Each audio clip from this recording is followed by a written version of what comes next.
Hey everyone, and welcome. Today, we're going to dive into something really foundational, a concept that can help us live with a lot more awareness and purpose. We're talking about the 5 types of actions in Islamic sacred law. So, let's get right into it. You know how it is, right? Every single day, you're making tons of choices, some big, some tiny. And sometimes it can all feel a bit overwhelming, trying to figure out if you're doing the right thing. But what if there was a simple guide to help you sort through it all? Well, what if I told you there is one? The source material for this explainer points to this really elegant, timeless system from Islamic sacred law. And you know, it's less about a rigid set of rules and much more about living with awareness, with balance, and with a real sense of purpose. And here they are. This is basically our roadmap. According to our source, every single thing we do can fit into one of these 5 categories. And honestly, just understanding them can completely transform how you look at your daily life. All right, so let's jump right in with the first 2. Think of these as the positive, foundational actions. They're the things that actively build up and beautify your spiritual life.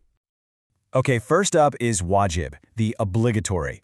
And what's so powerful here is that the source material doesn't just frame these as commands. It says they're actions God wants from us for our own success. They're literally the essential pillars for a strong spiritual life. So the breakdown is pretty simple. When you perform an obligatory action, you earn a reward. But if you intentionally leave it, there's a risk of sin. And we're talking about the core practices here, the things that give our lives structure, like the 5 daily prayers, fasting in Ramadan, or giving the annual charity, the zakah. All right, next up we have mandub, which are the recommended actions. And I absolutely love this description from our source. They're the beautiful extras. These aren't required, but man, they are the actions that really polish the heart and help elevate our character. And the ruling for these is so gentle. You're rewarded for doing them, which is awesome, but there's absolutely no blame if you don't. This could be things like the extra voluntary prayers, giving a little more charity, or something as simple and powerful as offering someone a kind smile. They're all just beautiful opportunities for more spiritual growth. Okay, so now let's get into the middle ground. This is where, honestly, most of our daily life happens. It's all about navigating those everyday choices with a bit more mindfulness. And this is the 3rd category, mubah, the permissible. This category is huge. It covers pretty much the vast majority of our lives. All those everyday things that, on their own, are just neutral. So, with these actions, there's no reward or sin baked in whether you do them or not. We're just talking about the simple stuff, the basic activities like eating a meal, taking a walk, traveling, or just getting some rest. They're just part of being human. Okay, but listen to this, because this right here is a total game changer, and it's a huge insight from our source. With a good intention, you can transform these totally neutral actions into acts of worship.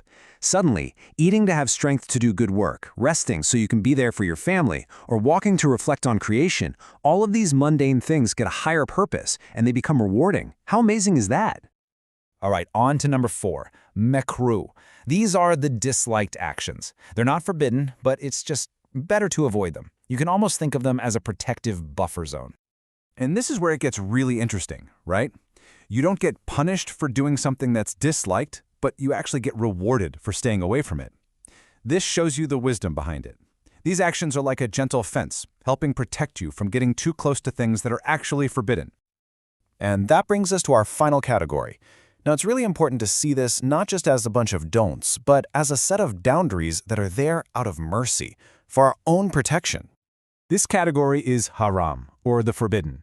And the source material is really clear about the why here. These things are off limits because they cause real harm to our hearts, our souls, and even to the society around us. So, the ruling is crystal clear. Doing them brings sin, but staying away from them, for God's sake, earns you a reward. And our source gives us this really powerful analogy.